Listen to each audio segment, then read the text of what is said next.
Здравейте, приятели! В това кратко видео бих искал да ви представя 3 от упражненията на Кацузо Мишт за здрав гръбнак и здраво тяло. Първото се казва златна рибка, при което раздвижваме всички прешлени по гръбнака и следваме инерционното движение по целия гръбнак. Второто е за капилярите и третото е за коремната област. Този комплекс може да бъде изпълняван самостоятелно или в комбинация с други упражнения.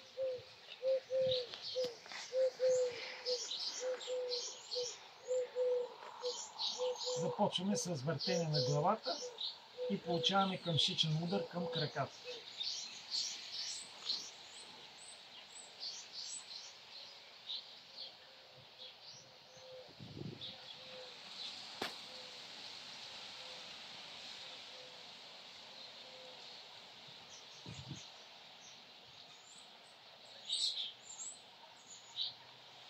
Изпълняваме го толкова пъти, колкото е необходимо да почувстваме топлина по гръбнака.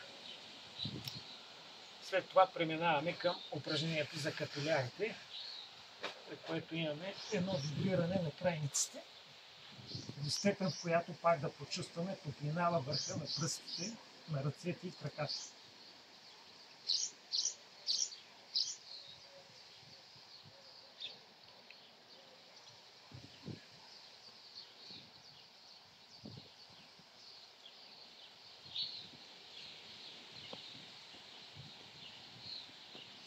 Минимума е около 30 секунди до 1 минута, за да се почувства раздвижване на кръвта. Следващото упражнение е много добро за балансиране и хармониране на вегетативната нервна система. Може да останете в тази поза дори 30-40 минути, но в случая ще покажа динамичната версия.